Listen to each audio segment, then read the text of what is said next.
Chapter 7 begins with an admission that sets it apart from everything that precedes it. In war, the general receives his commands from the sovereign. He collects his army and concentrates his forces. Nothing complicated there. But then Sun Tzu continues, nothing is more difficult than the tactical maneuvers. Not the fighting, not the planning, not the intelligence gathering, or the positioning, or the command. The moving, the art of getting your force from where it currently is to where it needs to be, faster, more effectively, and more secretly than your opponent, is, Sun Tzu says, the hardest thing in warfare. And Chapter 7 is his honest account of why. The difficulty of tactical maneuvering consists in turning the devious into the direct and misfortune into gain. This is the chapter's central paradox. The most direct route to your objective is usually the route your opponent expects and has prepared to block. The devious route, the longer, less obvious path, arrives at the objective from a direction the opponent did not anticipate. But the devious route has its own dangers. It takes longer. It exhausts the force. It requires discipline and coordination that most armies cannot sustain across difficult terrain and extended time. He who can modify his route so as to make it appear direct will succeed. But this is not simple to achieve. An army that moves too fast arrives without its supplies. An army that moves too slowly loses the advantage of surprise. The general who gets this balance right is exceptional. Most get it wrong.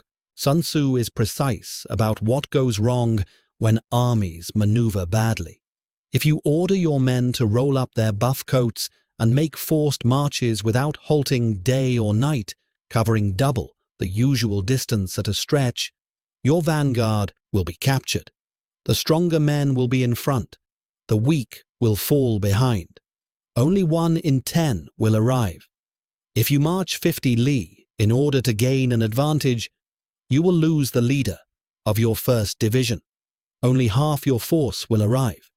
If you march 30 li with the same object, only 2/3 of your army will arrive. The mathematics of exhaustion. Speed costs strength. The army that races toward its objective arrives depleted. And a depleted army at the objective is not an army that can exploit it. He who knows the lay of the land, Sun Tzu says, will know how to maneuver his force. Without local guides, he cannot take advantage of the ground. This is the most practical instruction in Chapter 7. Before you move, you must know what you are moving through.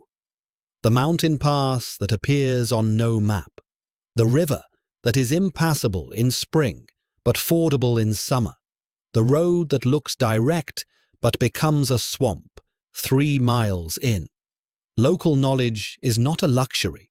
It is the difference between a force that arrives intact and a force that is destroyed by the terrain before it reaches the enemy.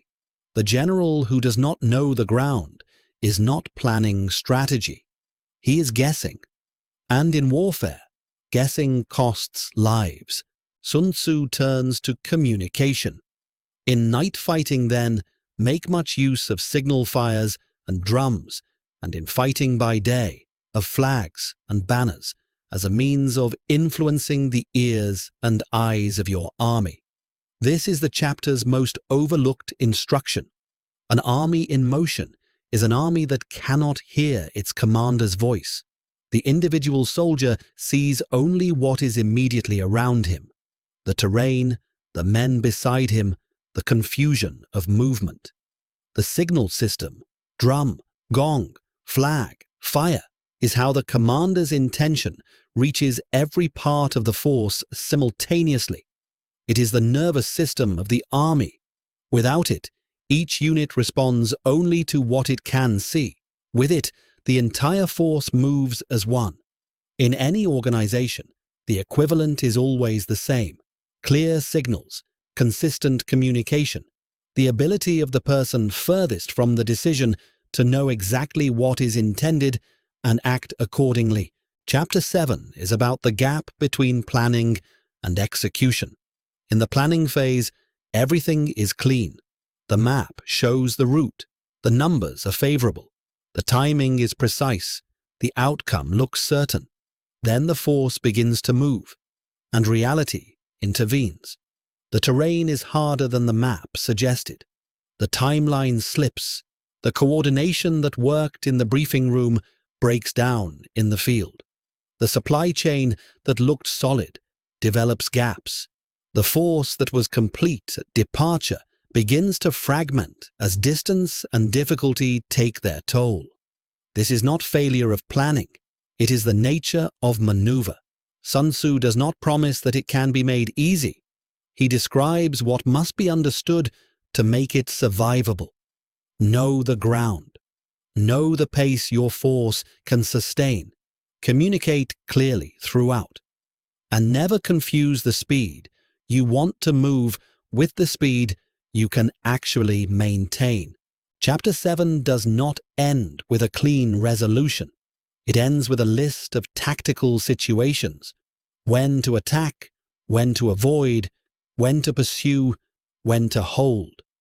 It is the most situational chapter in the text, not principles, but contingencies, because maneuver is the chapter where principles meet reality, and reality does not respect principles. Sun Tzu calls it the most difficult thing in warfare. 25 centuries of generals have agreed with him.